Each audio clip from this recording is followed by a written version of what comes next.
Who's the sexiest bunny, Easter or Playboy? How do I stop slugs eating my bok choy?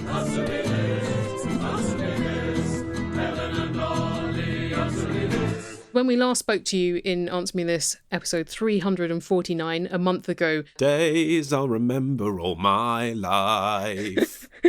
God, that was nice. Just Thanks. Carry on. We don't have to do the chat. Listener Peter was Lady called Peter in Hunter Valley, Australia, had written in about her neighbour who was shooting kangaroos and leaving the roo corpses to rot. You remember that email, listeners. It's a memorable moment. And about a month later, those kangaroos are Still really, stink. really ponging. Yeah. But Gina, who is also in Australia, has written in. Peter said that she had moved to Hunter Valley as a tree change, an expression that was new to us.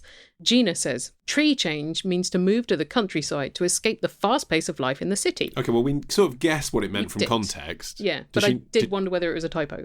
Right, okay. Gina says it is a version of the word sea change, which means to move to the beach to escape the fast pace of life in the city. That's not how it's used in The Tempest.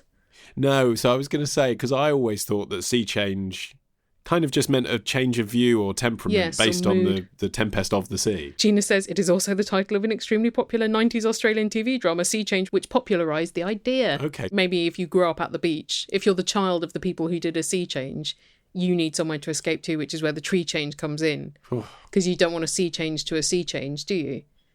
So you have to escape inland to the country. I don't know, but I'm enjoying all these words. I wonder what else there could be. P change when you move to a building with better sanitary conditions. Or worse. Yeah. Knee change when you need geriatric surgery. Ski change. Ski change, yeah. That's when you move to the mountains. When you move to the mountains. Now, that does work. Yeah. When I used to work as a researcher on This Morning, the word gear change used to be used quite frequently on the autocue. I don't know if this is something they still do, but I imagine it is, because nothing at This Morning has fundamentally changed since 1992. And is that when the presenter had to do an extremely sharp tonal shift? Correct. Here's a mouse windsurfing, cancer mum. Yes, exactly that. Yeah. So it's basically a Richard Madeley prevention device. It's basically saying, Richard, you can riff on the autocue all you like, but right now you're going into Somalian orphans, so don't make a joke about this cucumber looking like a cock. That's basically what the gear change on the autocue meant. We have also another correspondent from Australia, Kim from Melbourne. Ollie, answer me this. Has the deconstructed coffee reached London? I sent it over a month ago. I'm not familiar with this. Does Kim mean have coffee beans and milk reach London? She's referring to a trend which I guess, like most coffee trends in the last few years, has come from Melbourne, Australia, which is presenting a coffee even if it's not ordered as a deconstructed coffee. And this is the important point, I think. This is why there's been the...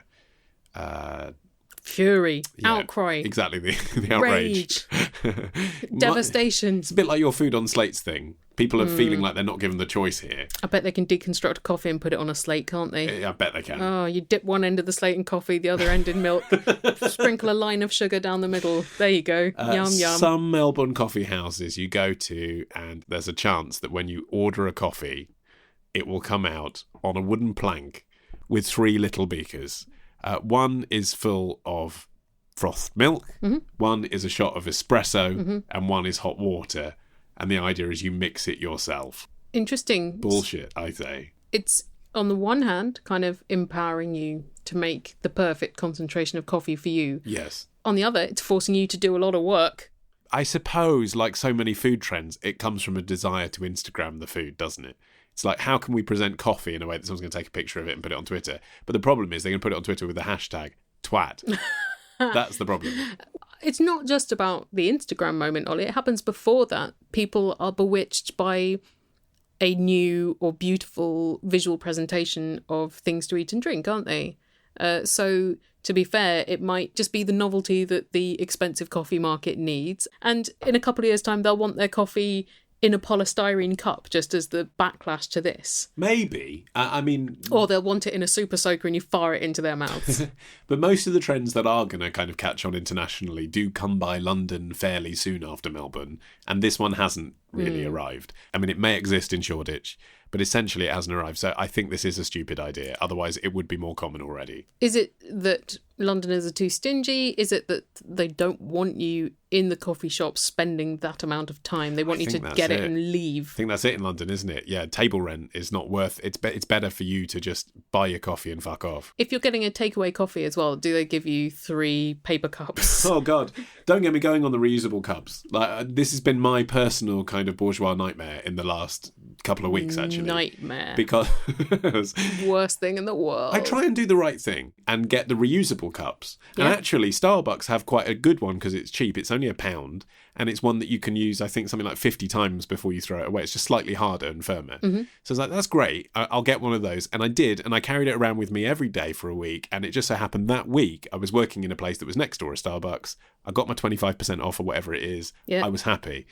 The next week, I'm a freelancer. I can't help this. The next week, I was working in a place that was near a Costa. Oh, do you think you can't cross-pollinate? It's not that I can't. It's that I just couldn't bear to have the conversation. I just thought, I know what's going to happen. There'll have to be bants about this. I'll have to get my Starbucks cup out my bag and ask for a discount at the Costa. And they'll have to say, wrong cup, mate. And I just didn't want to have that conversation. It's funny that you think they give a shit. Just buy a third-party cup for, say, £8. No, that's the obvious solution. Yes, it is. So, but the problem is I now have the Starbucks one. So then, if I'm doing it to not use too many cups, I'm then buying a second cup, which is unnecessary. Yeah, but you then got a disposable cup at Costa because of your shame. So yes, it would have been a better economy to get the brand agnostic cup. Well, I did. Yes, that would be the best thing, yeah. And the best thing, obviously, would be get an Answer Me This cup made so that we could be promoting our podcast at the same time as filling up coffee in a variety of different chain and independent shops. Turn the mics off. We're going to go on Cafe Press right now when we come back. That will be an available product. You can drink out of something with your own face on. How do you think you will feel going into Costa with your own face cup? Do you think that would be more or less embarrassing than going in with Starbucks cup? That's the bants that I want. Absolutely. Hi, Helen and Ollie. It's Johnny from Hackney. I was walking past Bank Station. I'm wondering, is Bank Station called Bank Station because it's got lots of banks there? Or is that a really stupid question?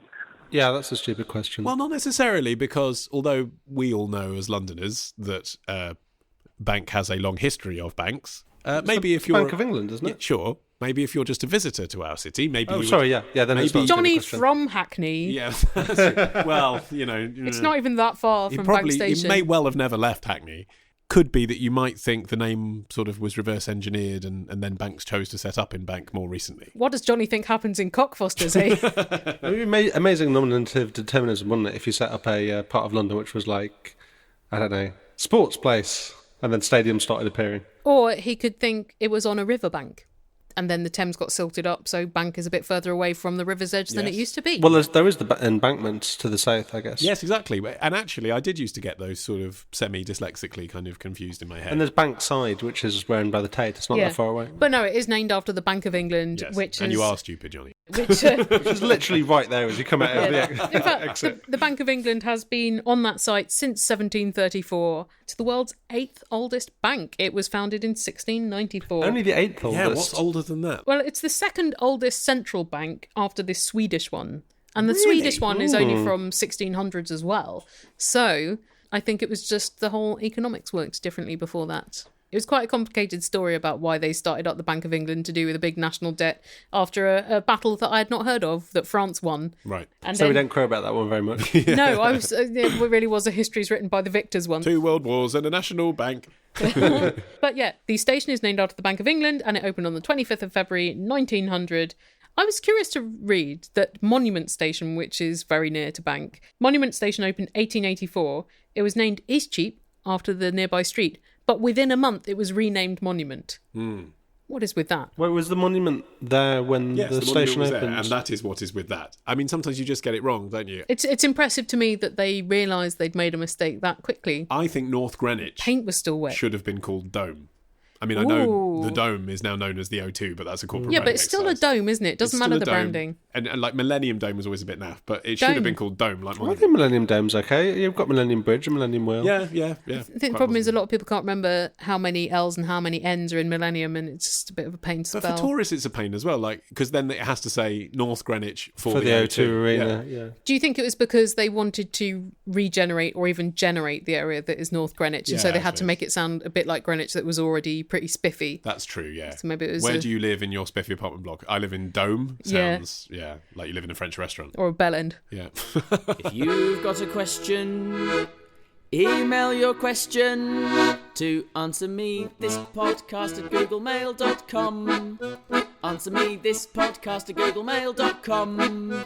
answermethispodcast@googlemail.com. answermethispodcast@googlemail.com. So, retrospectors, what historical events are we ticking off on this week's run of Today in History? On Monday, the anniversary of the day Ozzy Osbourne and a bat came face to face on stage. On Tuesday, we go back to the future with a potted history of the DeLorean. On Wednesday, why is the Pope guarded by those guys in floofy hats? On Thursday, how the Rock and Roll Hall of Fame ended up in Cleveland. And on Friday, was Henry VIII really an asshole, or was it just the result of a jousting accident? We discuss this and more on Today in History with the Retrospectors. 10 minutes each weekday, wherever you get your podcasts. Here's a question from Emma from Washington, D.C., who says, a few years back, as a Christmas present for my husband, I had a portrait of us and our cat done by an artist on Etsy. It's sort of kitschy, continues Emma, so acknowledging that. Yeah, okay. And cartoony, but pleasant. Not like what you get at a theme park. That's quite a low bar, I think, for portraiture. Oh, like a caricature? Yeah. Right. Okay. It's not as bad as a It's caricature. not as bad as a caricature. I like the fact, Martin, that your parents have a caricature of your dad in their kitchen. They've got two. Why does he keep... What? Who needs more than one caricature of themselves done in their lifetime? Well, I mean, that question really means who goes on more than one summer holiday, and plenty. You know, it's something to do, isn't it? A lot of British holiday resorts, that is all there is to do. Right. I've been on holiday and I've not had a single caricature done. And I feel we fine should get about one. it. We should get one done. No, thanks. I'm fine. Actually, I mean, now you have some quite characterful spectacles, you could do a good caricature review. Yeah, but I probably wouldn't be wearing them on holiday because they're mainly for computer work. Well, often I find, often like this is a Here we regular go. occurrence, I'm digging back into personal experience here from when I was 7 and went on holiday every year to a place in Sardinia where there was a resident Okay. caricaturist. So often in 1988 in Sardinia. Exactly. I Can found anyone ratify this? that when a person was presented to a caricaturist that didn't have any particularly prominent features, they'd often just use the ones that were like their trademark stock features. Well, like making a big nose or a big chin or Yeah. something like that. I was quite an ugly 14-year-old. Oh, say it isn't so. But can you believe? But at 8, I would say generic looking. And I've still got the caricature, and basically he put freckles all over my face. And I've never had, nor do I have now, freckles. Oh. So it must have just been like, oh, it's an 8-year-old, let's give him freckles. Because there's nothing to accentuate on an 8-year-old. Or perhaps if you do the big nose, it's like you can't do that to an 8-year-old. I don't know what the rules are there. Well, Martin's dad is a caricaturist dream because he has several trademarks. Beard, Yeah. hat. I think glasses as well sometimes. Yeah, he wears glasses. So once you've got the beard and the hat, there's not that much face left to artificially enlarge in a caricaturist way. You just make his whole head big and his body small, Well, and and also, you're done. they've drawn Father Christmas before, so it's just that. isn't it? Yeah. Anyway, Emma continues. Since having this portrait done, we've had a baby who is now 1 year old. Congrats. We think we may have more children eventually, but these things you can't really know 100% how they will turn out. I'd love to have the same artist represent all members of our eventual family, so Helen, answer me this. Should we have a portrait of the 1-year-old done now, or should we wait and do all our children when we think we are done having kids? Is she worried that if she leaves it, then the artist will have retired from portraiture in 10 years or whenever their not yet existent kids are out? No, I think this is pure economics, this. Right. I think she just doesn't want to spend money now that she might then have to spend again later. Right, so she's thinking do an all children one at the end of their popping out kids phase so that she doesn't have to get individual ones per child and then end up having to get 5 done. Yes, although to me, Expensive. this is about whether or not you want to immortalise a 1-year-old anyway. Well, I quite agree, Ollie, because when you think about it, how many paintings are there of 1-year-old babies that aren't creepy as fuck? Or in pictures of, say, newborn Jesus, he looks like a 4-year-old. He does not look like a newborn baby at all. I'm not saying he should have gunk all over his face and a misshapen skull. Just saying he looks like a toddler standing up on Mary's knee with quite well-developed facial structure and golden curls and all of that. Now, without having a sort of massive detour into art history, Yeah. why is that? Is that because portraiture at that time that had a religious element was about deference to Jesus and making him look sort of better than a baby? Maybe. Or Was it, I wonder, that the models that they had to work on, if you were posing for days for Michelangelo, was a 4-year-old, not a baby, for obvious reasons? Or I wonder, just thinking back to when we did a question about whether there were any paintings of pregnant Mary, whether they thought that painting a baby was a bit obscene in some way, or whether they wanted him to look a bit more like he would be capable of miraculous speech. I don't know. It's true, you don't see many portraits of 1-year-olds. I remember my brothers once asked me when they had little babies if I would paint them as a present for my mum, and I said no. Now, I haven't seen all of your artistic work, but that which I have is done in quite a sort of faux naive style. Is that how you would do that for them? Well, I didn't want to, because what I find interesting is painting faces that are a bit lived in. And also I find it a lot easier if there's bone structure, which with a baby, they have chubby, adorable faces. Just take a shitload of photos of a baby, right? That's the other thing I was going to say. I mean, being someone who's in possession of a baby, I mean, he's 15 months old now, but still just about baby. And adorable. So I can understand that thanks. you want to look at a picture of him, but... My phone is full of pictures of my son. Yeah. So I sort of don't need... I mean, I know, don't get me wrong, I know that, visual art that you hang on the mantelpiece is different to a photo, even if you put it in a frame. But if I was going to immortalise a period of his life, I'd probably rather it was one that I hadn't extensively and exhaustively documented anyway. Yes.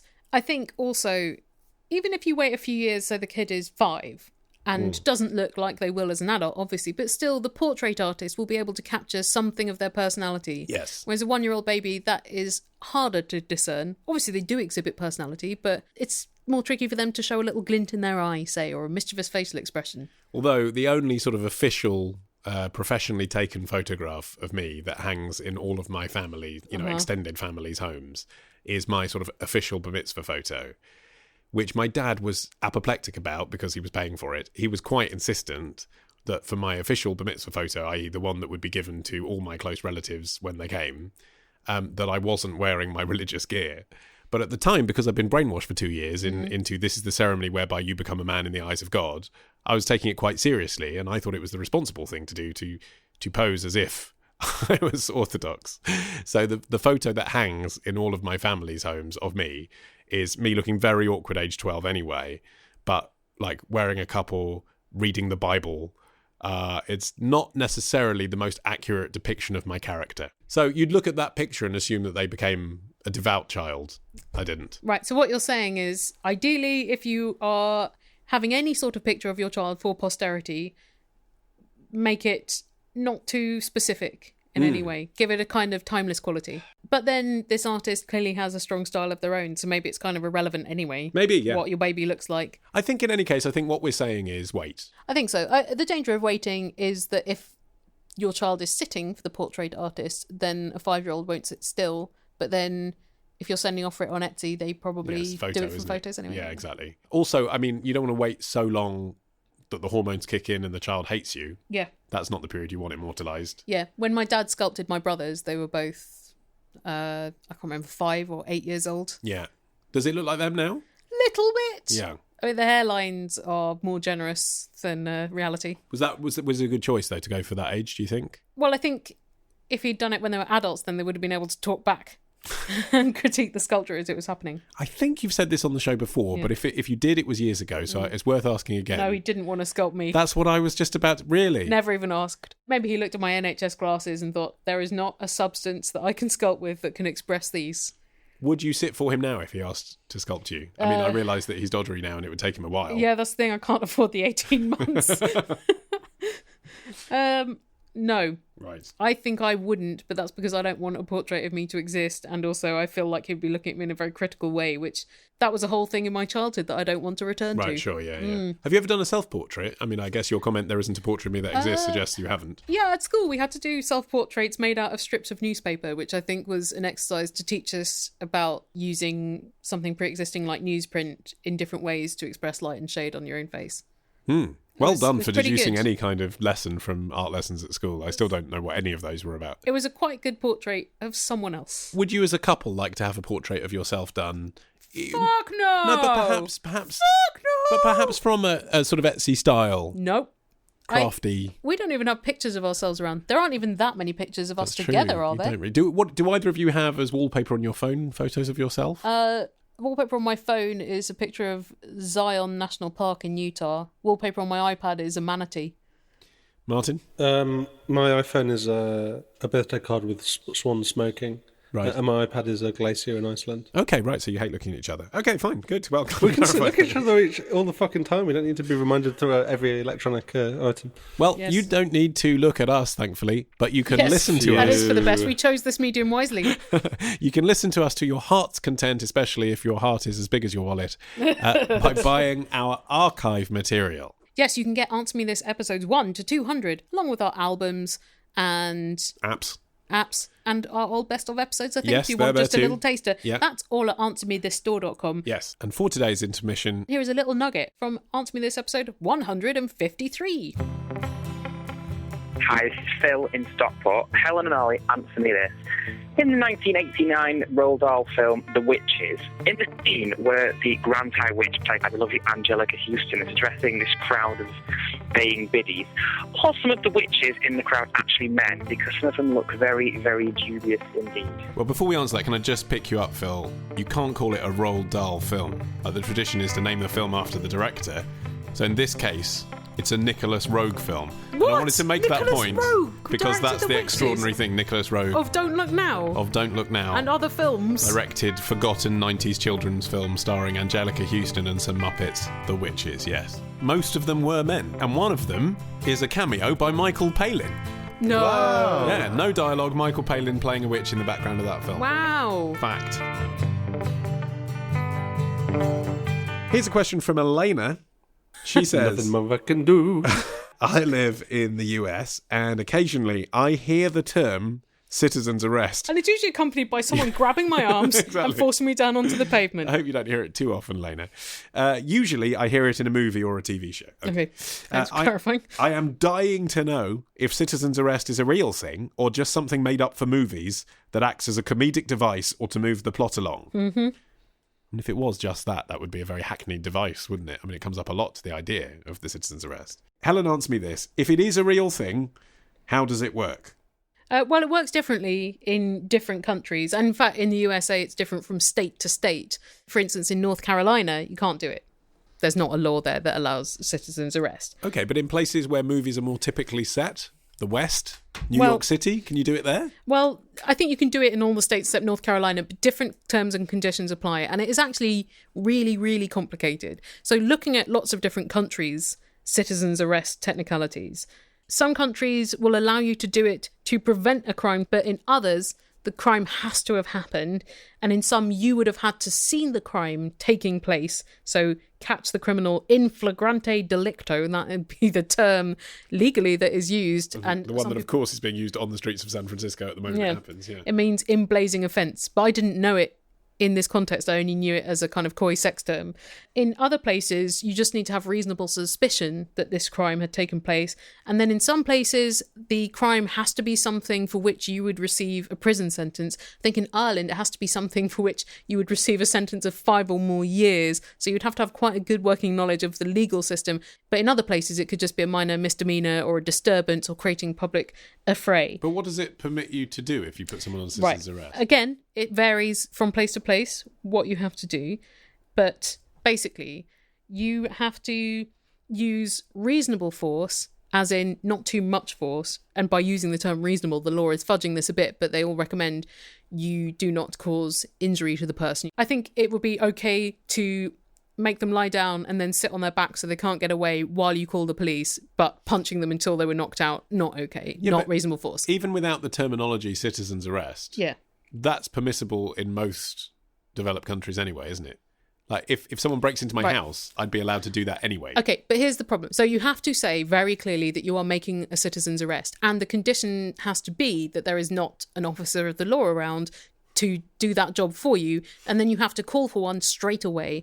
Otherwise, the problem is that if you do not make it clear that you're doing a citizen's arrest, or if you get the wrong person for the crime, or if they haven't committed a crime at all, then you could be Done for assault. you could be done for assault, you could be done for kidnapping or false imprisonment, Yeah. or false arrest. I like the idea that they have to specify if there's an officer of the law around, you can't do it. Like, you might just kind of step in and go, oh, hang on, officer, I've got this. I mean, So- it can't happen very often. You're advised not to do this under most circumstances. So if there's a chance of you getting hurt, or if there's a chance that you do it and the arrestee then turns it against you and launches a case against you for assault or whatever, then it's a big legal problem for them. So I think now, if you've got a camera phone, the police would mostly prefer that you got as much identifiable footage of the criminal as possible, so face, voice, height, gait, number plates, all of that, than they would that you went and rugby tackled them and stopped them from getting away whilst calling the police. Presumably as well, it's only for certain kinds of crime. I don't think you can citizens arrest someone for fraud, can you?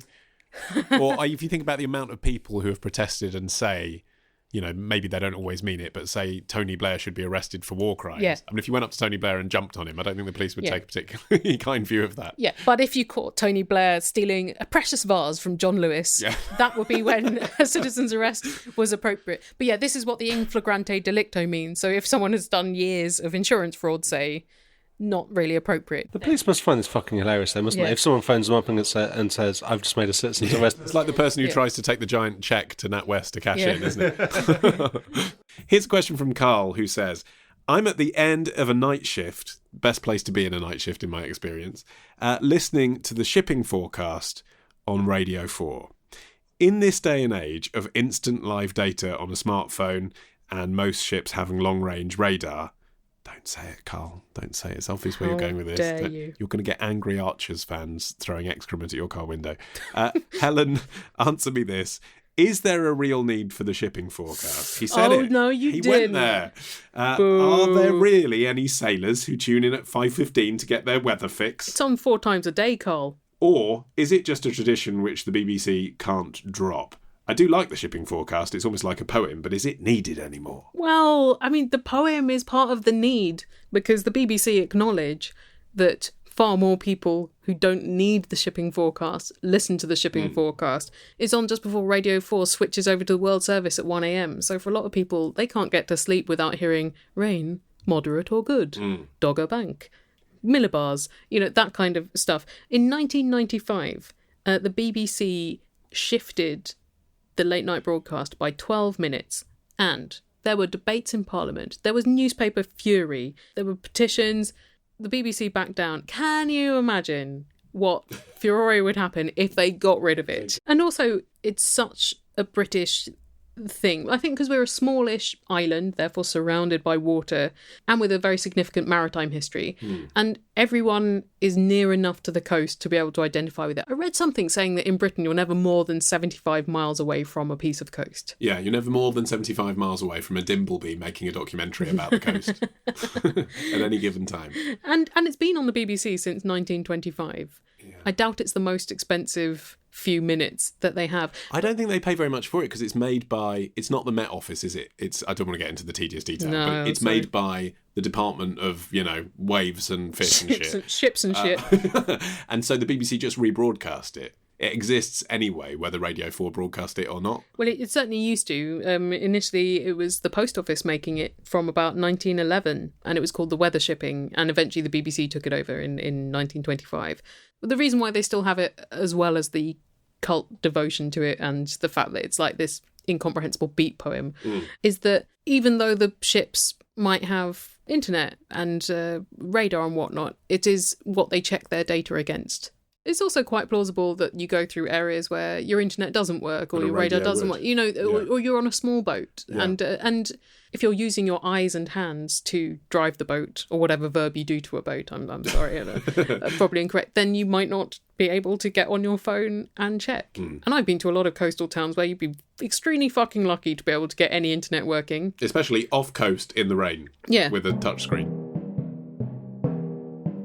I don't know if you've ever helped your mum build a website. It is the kind of torment from which there is no respite. If she asks, what's a widget again? I will kill her with a rusty spike, or a brick, or a spade, or a chainsaw. But Squarespace is so easy, even your mum can use it. She can drag and drop and cut and paste, that's all there is to it. So Helen, put that spike down, I beg you, for Christ's sake, don't do it! Sorry, mum. Thank you to Squarespace for their sponsorship, their patronage of this episode of Answer Me This. And if you're out there and you've got an idea that you've been gestating for a while and you think, one day, I'm going to make this idea into a website. You can turn your idea into a website very easily with Squarespace. Because they have all these simple tools and smashingly designed templates. So easy. And you could do it if you've just been recently hit on the head with a frying pan. You'd still be able to find your way around Squarespace.com. Like Spider-Man. A Spider-Man being hit in the head with a frying pan, and that's why he wakes up with frying pan characteristics. Spider-Man hitting the face with a frying pan. That's how it goes. I don't know. He fries an egg, he's Spider-Man. Does everything a frying pan can. I mean, a modern-day superhero, if they were just setting up their alternative persona, would certainly use Squarespace to quickly, efficiently, and easily create a beautiful website. Yeah, or sell merch about themselves. Yeah, exactly. Because you can set up a store as well on Squarespace. And so have a play around with their 2-week free trial. And then if you like what you've done and you want to keep it, and you want to get a URL thrown in with the Squarespace service, then when you sign up for a year, you can get 10% off if you use the code ANSWER. Here's a question from Stuart in Swindon, who says, Ollie, answer me this. Can you please tell me why cheddar cheese is not a protected food like Stilton cheese or Parma ham or Cornish pasties? Cheddar cheese is from a distinct area, Cheddar. It is, yeah. Somerset. And has a history. Nice place. Yeah. We've been. We have been. And it has a history there in Cheddar, Somerset.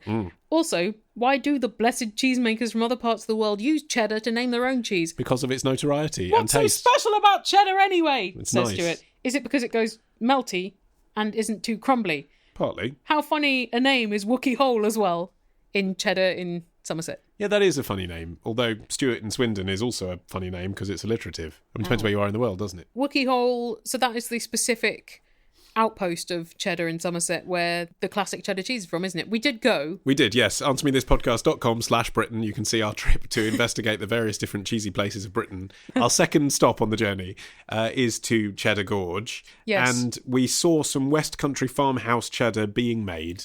I can't remember much about it. I remember it being a very pretty gorge, and we went into a cave where you can see all of the cave-age cheddar cave-aging. But the reason that it's West farmhouse cheddar that's made there in Cheddar rather than cheddar is because West farmhouse cheddar is protected. West Country farmhouse cheddar, that's the name, that's the protected name. Okay. And the reason even though that's not in a farmhouse, it's in a cave. Yeah, it's just a style of cheddar that has to be produced in a particular way through the process of cheddaring, which is stacking and turning slabs of curd to facilitate drainage. I tell you what, the more you read about cheese making, the less you want to eat cheese. It's like sausages. You just don't want to know. Exactly. Just eat it and do not think about it. Drainage is not a word you want to think about when you're choosing your favourite cheese.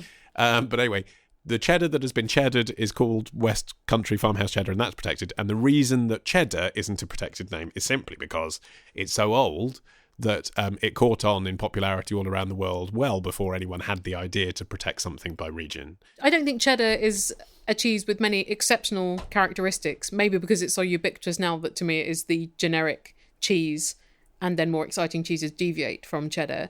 But is it not an honorific that cheddar is such a successful cheese that cheddar made not in Cheddar, Somerset is also called cheddar? And furthermore, if cheddar, even if cheddar was protected, could you not write on your block of cheese not made in Cheddar, Somerset, cheddar in big letters, tiny asterisk, style cheese? Actually, no. If it's protected, you can't. You can't call feta style cheese, for example. You have to call it crumbly goat's cheese or whatever, or salad cheese. So yeah, that is the benefit of being protected. But yeah, like I say, many centuries after cheddar caught on. Well, there goes my plan of making fake feta. Here's another cheesy question from David in Camden, who's aged 51 and 11.4 months. Oh, maybe since he sent us this question, he's turned 52. Yeah, he probably has, actually. It was a while ago. Happy birthday to you. Have some cheese for you. He says, Helen, answer me this. Why do we have a cheese board on a dessert menu? I suppose he means, why is it dessert rather than a starter, as it sometimes is in other European countries, or even a main course? Well, that's quite easy to answer because cheese. All day. Because cheese, talk about cheese all day. Because cheese is such a strong flavour that it would kill your palate for the rest of the meal. Ah. And also, eating cheese at the very end of the meal is thought to be better for your teeth. A lot of food that you would have just eaten is acidic, but the cheese is alkaline, and so it's thought that it slightly neutralises the destruction of your teeth. But some people eat cheese before they eat dessert, don't The they? French, yes. That's weird. Although, actually... Well, they would say the British habit of having dessert, then cheese is weird. Yeah, Although I think there used to also be the savoury course, so maybe the cheese course is somewhat harkening back to that. But the French got the order of their courses from Russia, because for a while, Russian customs were very, very fashionable in France. And in Russia, it was thought that the sweet food would kill your palate, so you had to have the cheese first so you'd appreciate it more. Uh-huh. So I think the cheese would kill your palate. The Russians thought the dessert would kill your palate.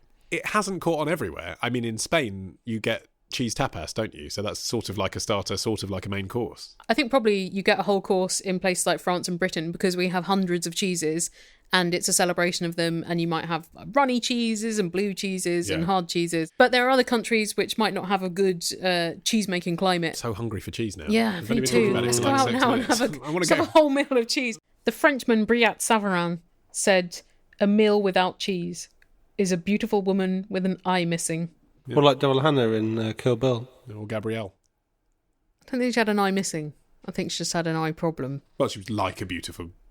She is a beautiful woman with one eye concealed. This analogy is suggesting that women with an eye missing can't be beautiful, which they can. Why do people who like cheese have to be so ableist? That's a very good point, Martin. Why do French people make everything about sex? Or cheese? Well, yeah, British people make everything about cheese. Here's a question from Helen from Hertfordshire, who says, "I recently entered a competition to win a year's supply of Weetabix." Who wouldn't? Me. Someone who's wheat intolerant. Sadly, she says, I was unsuccessful. Curse you, God. But it did lead to a discussion at work about how a company would actually send you a year's supply of something. Okay. Ollie, answer me this. Would they send you vouchers for their products so you could buy them at your leisure? Or would they post you a box monthly? Or, in the Weetabix example, possibly 2 Weetabix daily? Just through your letterbox. Yeah. Oh, the Weetabix man's come again. Well, I mean, the generic advice when it comes to this year's supply of type competition is look at the small print and it will tell you exactly how that will be delivered to you. Yes, because if you ate 20 Weetabix a day, they probably wouldn't cater to your Weetabix appetite. Yeah, that's right. So there is no legal definition of a year's supply. So it is actually, part of the law of offering a prize like this that the year's supply has to be accompanied by a disclaimer at the point that you enter the competition saying what that is and how you'd get it. So in the case of Ben & Jerry's, by the way, how many pints of Ben & Jerry's do you think they classify as a year's supply? The fact that you're asking makes me think you just get 12. But maybe it's something outstanding like 300. Is it 50? Martin's right, it's 52. One a week. Oh, okay. Well, that is That's probably... quite healthy, actually. It's quite responsible that they're not... For a Ben & Jerry's fan, that's a sensible amount, isn't it? But do you get them all at once? Because who has a freezer, a domestic freezer, that can cope with 52 ice creams Correct. at the beginning of your year? So in the case of Ben & Jerry's, no, you get the voucher, as Helen suggests. Because also they introduce new flavours a lot, and you don't want to commit at the start of the year, just in case they come up with something. So, with the Weetabix competition, I found this competition that you entered, Helen, online, even though it's closed, and I saw the terms and conditions. They were going to send you, had you one, 52 boxes of Weetabix. So again, using the Ben & Jerry's matrix there. Oh, okay. You like your Weetabix, that's a packet a week, let's not go crazy. And I think they would send them all at once. So, I mean, that is tricky because... Where are you going to put all that Weetabix? Well, you see, I'd put them in my garage, but that attracts rats. Or you could build a shed out of the Weetabix because they're hard like bricks. You could insulate your house like the straw bale things. My brother Andy used to eat a heroic amount of Weetabix, and I remember he once ate, I think, 48 in a week in order to get a free Captain Scarlet figure that was vouchers on the box. He wasn't even that into Captain Scarlet. I think he just set himself a goal and achieved it. I didn't realise the Mr. On's chief weapon was constipation. I also didn't realise that you actually literally had to eat what was in the box to be able to tear out the voucher and take it to the supermarket. He didn't want to win that Captain Scarlet on false premises. I guess. If you got a question, answer me this podcast to Google mail.com. But you haven't got a scoop. Answer me this podcast to Google mail.com. Or if you really have to phone 0208-12358-7. But if you're up with the time, answer me this podcast to Google mail.com. So ask your question to Helen and Ali, Martin the Soundman, shit all the Terry to pieces. Answer me this podcast to Google mail.com. Here's a question from Susie in Melbourne, Australia, who says, my friend asked me to mind her axolotl for a few months while she went back home to visit family. Last month it was roo shooting, this month it's axolotls. This is like sort of Australia has thrilling wildlife. Okay, weird Australian animal of the month. Okay. After about 6 months, it became apparent my friend was not returning to Australia. In this time, I was becoming quite tired of the axolotl, In order to feed them, you need to drop the food directly onto their heads, as they're blind. Well, that sounds fun. If anything, that's less boring than feeding other animals. Being quite uncoordinated, I kept missing his head and getting frustrated. Then the water would be putrid because of all the food floating around in it, and changing it was quite disgusting and time-consuming. Plus, axolotls are slimy and gross, kind of like a prehistoric penis fish. I suppose that's why I was never given one as a child. Because you weren't allowed slimy and gross pets, only fluffy and cute pets? I guess. Susie says, I was hoping the axolotl would die soon so we could use the tank for more pretty and less demanding fish, but alas, he kept living.